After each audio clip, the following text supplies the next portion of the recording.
Alright guys, welcome back to Digital Electronics. Alright, we are doing our date of birth project. I know we've been talking about this for a little while, but we're going to culminate a lot of the AOI logic stuff that we've been doing, all our AND gates, OR gates, inverters, our 7-segment displays, our Boolean algebra, our De Morgans, and our Kmapping. We're going to wrap all that up and end it with a nice big project here where you're going to design it, you're going to put it in multi-sim and simulate it, and you're going to breadboard it, and later on we're going to put it on an FPGA board as well. You're going to learn to program it using some Verilog. So we're going to use this project multiple times here throughout the semester. So let's dive in here.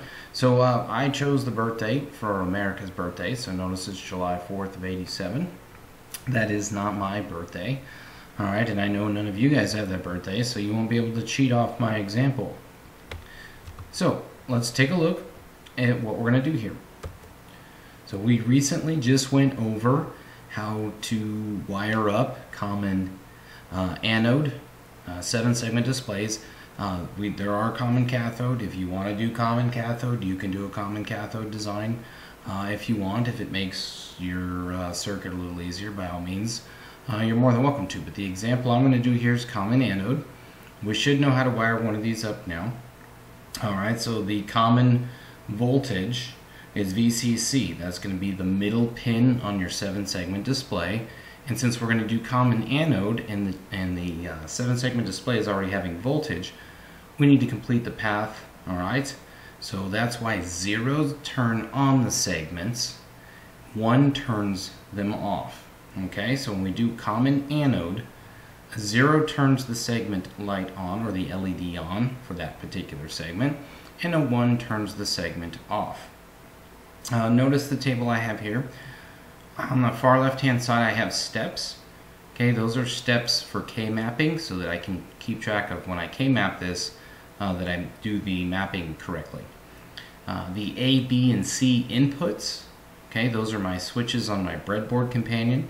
So those are my switches 1, 2, and 3 that I'm going to wire to, and then your breadboard companion does not have a 7-segment display on it, so we will be breadboarding that just like we did in class. Alright, so let's get started here. So in the state 0, 0, 0, I want the digit 0 to be displayed. Alright, so every single segment should be on except for segment G. Segment G is off to produce a digit of a 0. Okay, and we're going to go through each step like this. So the next step, okay, the condition is 0, 0, 1. I want to display a 7. So to display a 7, segments A, B, and C should be on, so they will all be zeros in the truth table, and segments D, E, F, and G will be off, so they will all be shown as 1s in the truth table. Next, the second state here is 0, 1, 0. I want to produce a dash. A dash. So the only segment that's going to be on is G. The rest will all be off. So when I produce the dash here, notice segments A, B, C, D, and E, and F all have 1s, and segment D, or G, I'm sorry, is a 0. It will be on. Okay? Then I need to do a 0 again for condition 0, 1, 1. So my inputs are 0, 1, 1. I'm going to display a 0. Notice everybody should be on except for segment G. Segment G is the only one that has a 1 there, so segment G will be off. Segment A, B, C, D, E, and F will be on. Alright, the next condition, 1, 0, 0, will produce a 4. Okay, and to produce a 4, segment B, C, F, and G will be on. Segment A, D, E will be off. And we're using the 1s and 0s to turn those segments literally on and off in those states. Okay, we're going to do a dash again for the state 1, 0, 1. So the only thing that should be on in this is segment G. Alright, then in the step 1, 1, 0, alright, so we're at step 6, condition 1, 1, 0 on your switches, we're going to produce an 8. which means every single segment should be on, so they need to be at a 0. And then lastly, step 7, where we have a 1, 1, 1 condition. All right, we are going to produce a 7 there. All right, so to produce that 7, it's the same thing that we did for step 1. All right, so now that we have our truth table filled in, so as you toggle through your switches, 0, 0, 0, all the way up to 1, 1, 1, each different state will display the correct digit of your birthday. All right, so you're going to be doing your birthday, so your birth year will be the last one, but it'll be your month, your day, and then the last 2 digits of your year, and make sure that you have a dash in between. So it should be very similar to what I have going on here. Okay, so the next step is we are going to Kmap each segment. Okay, notice this truth table looks a little bit different than normal because I have all 7 segments on it at once. All right, so we're going to do each segment here with Kmapping.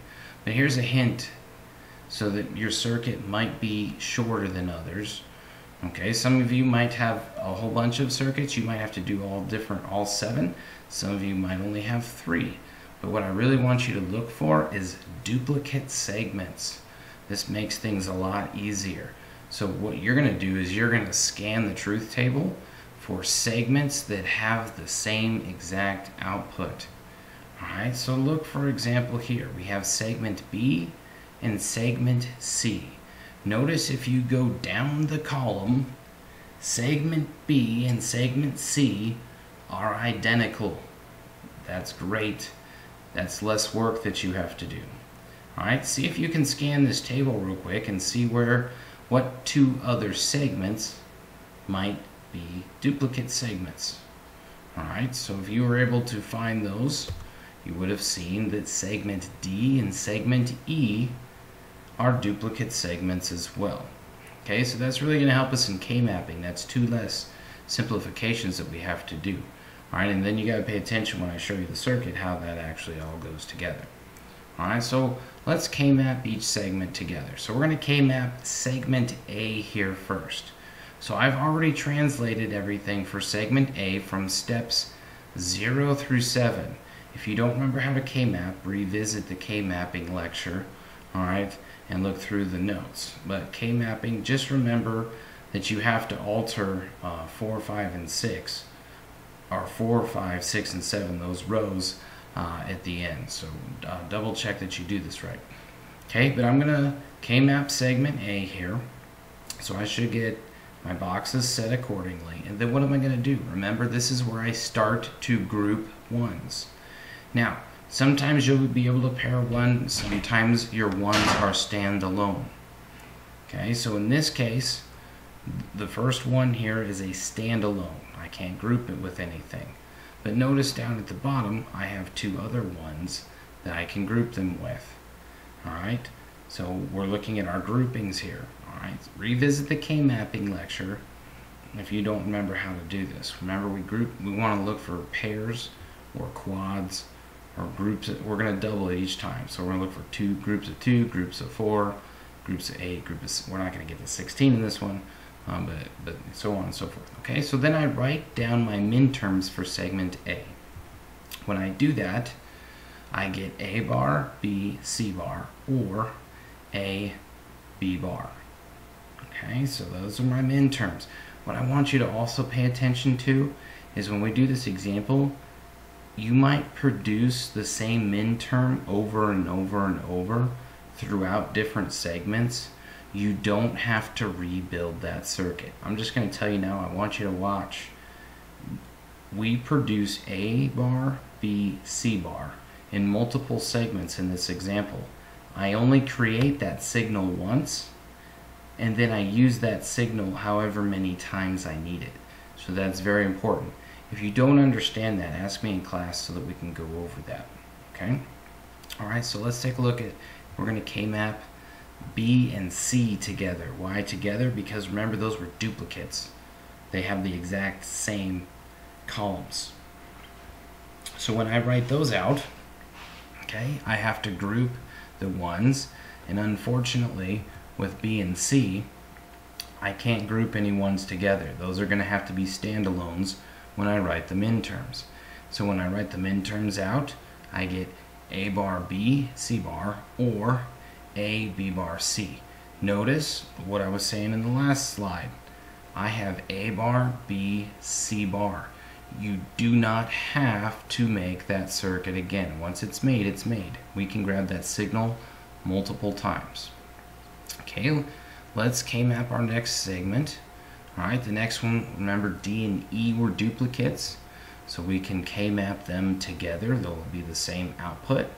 Okay, so I've properly Kmapped them from their steps 0 through 7, place them over there. Now comes the grouping.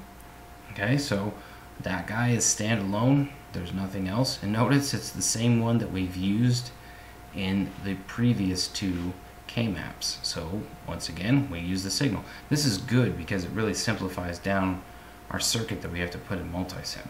Okay, then we group this bottom one here. I believe we already created that one as well, potentially.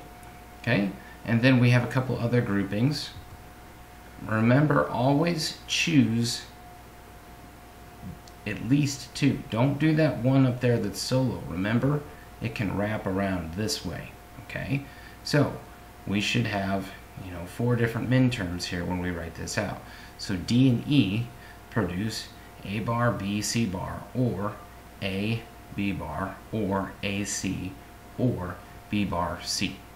Alright, so that's Kmapping. That's our big one, but remember, we don't have to redo a couple of those signals. We've already created them. So it doesn't get as bad as you think. Alright, next let's do segment F. So we're going to Kmap segment F. So I isolate F and I Kmap it. Alright, so once again, there's our one that we've been using in almost every single one. That's our A bar, B, C bar. Alright, then I can group these two. And then don't forget the wraparound. Okay, very important that we don't forget that one. Don't write that one as solo because your circuit won't be as simplified and it'll cost you more work in the long run. So when I write the minterms for segment F, I get A bar, B, C bar, or AC, or B bar, C. Alright, and lastly, we're going to do segment G. Alright, there's where segment G is. I've mapped everything over. So now it's just grouping. And remember, guys, when you group, you can use a one more than one time. That's absolutely okay to do. Okay? It doesn't apply to this particular segment that I'm on, but I just want you to remember to do that. Alright? And then we have these two groupings here. So the minterm that controls segment G is A bar, B bar, or B, C. Alright? So that's going through. So what have we done so far? We've filled in the truth table with what segments are going to be on in what state, and then we've Kmapped each segment because you have to breadboard to each segment, alright, to be able to control it when it gets a 0 or when it gets a 1. That's essentially what we're doing. Alright, so this is the multi-sim, alright, version of what we just went through. Okay, notice I have my 3 switches, and then the bus bar that we made, notice I only have 3 instead of 4 because we only need 3 in this case. I've tried to color code everything, where some of the signals are that we duplicate, which makes it easier. And also one other thing I've done is, you notice there's a draw command in multisim. I've put a box around each segment so I know that all those gates go to that specific segment. So that helps me out later on when I'm troubleshooting, and it helps me when I'm breadboarding so that I know, oh, I've got this segment completed and it's working.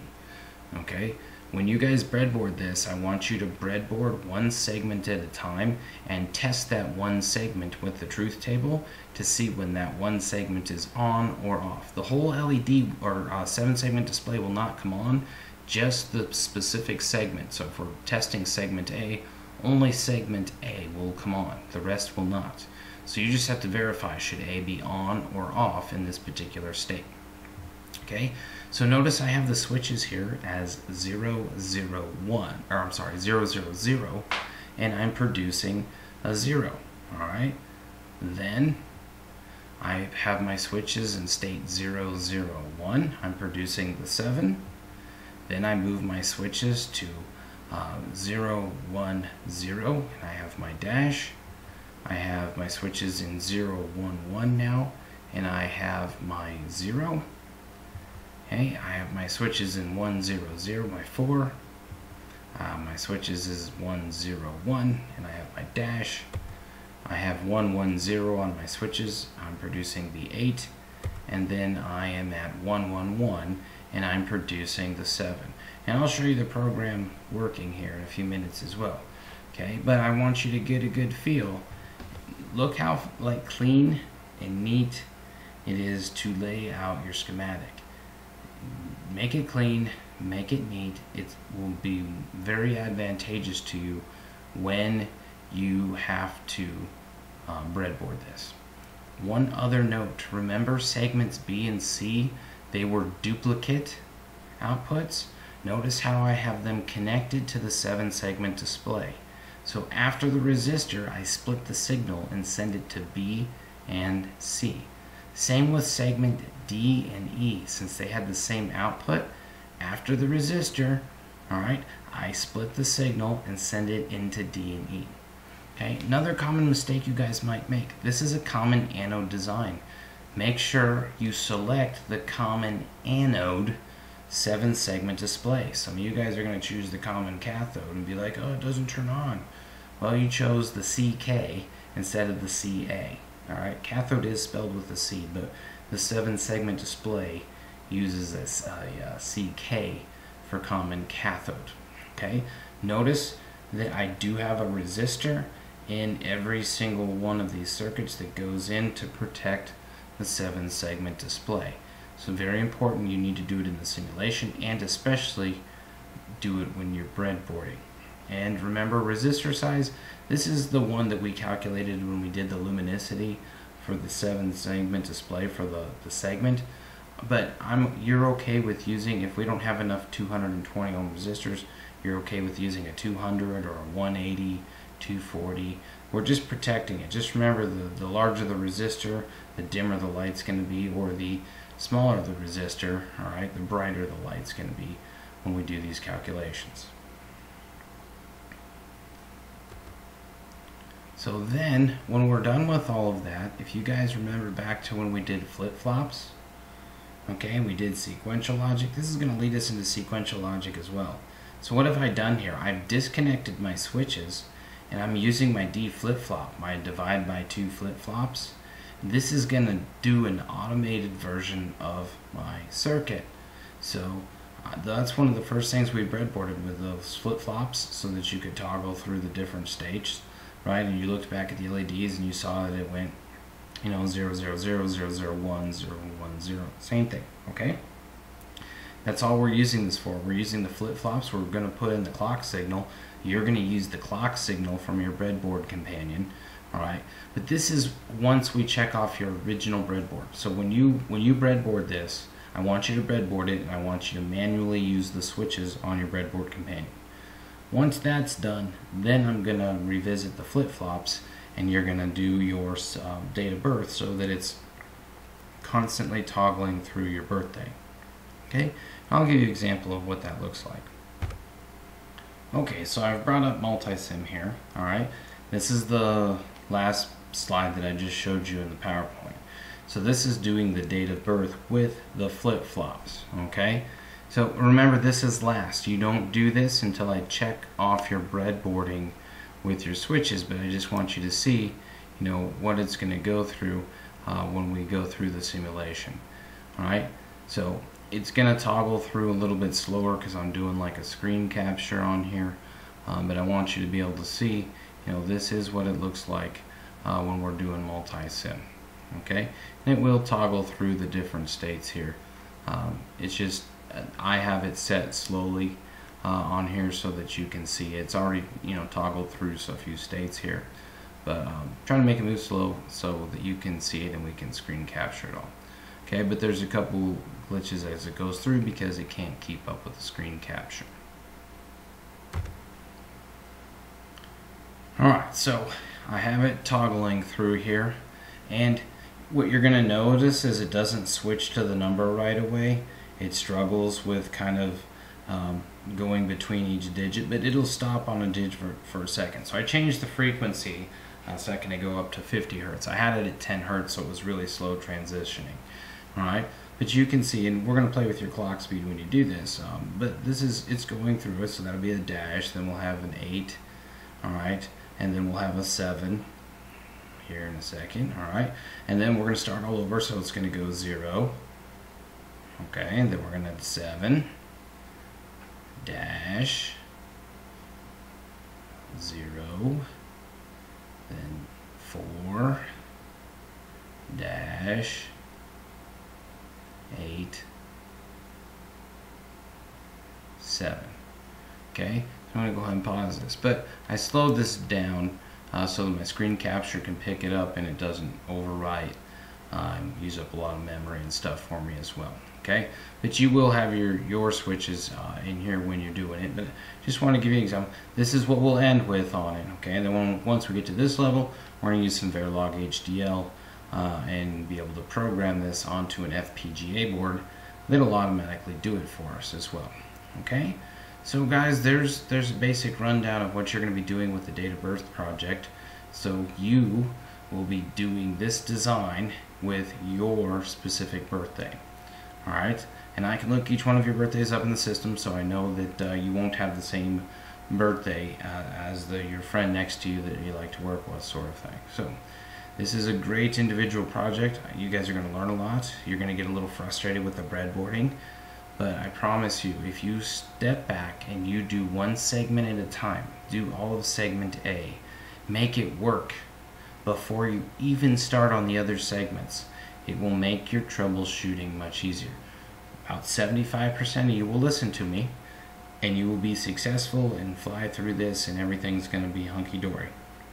There's that 25% of you that think that you're going to just attack this, breadboard it all at once, and it's going to work. Now, that does happen, okay? It does happen. It has worked out that way for a few students in the past. All right, but for the most part, that happens, and you're going to get a bunch of errors, or you're not going to know. You're going to be like, oh, only this segment turns on, this one's not on right, things are switched, okay? That makes it really hard to troubleshoot. So I'm going to reiterate it in class when we're actually building this, okay? But one step at a time. Breathe, relax, all right? We're going to have a few days to breadboard this, but what I want you to make sure is, come to class prepared. Have your truth table done, have your Kmapping done, have your min-terms ready, so that when we sit down and you can just go right into using multi-sim and starting to create your circuit.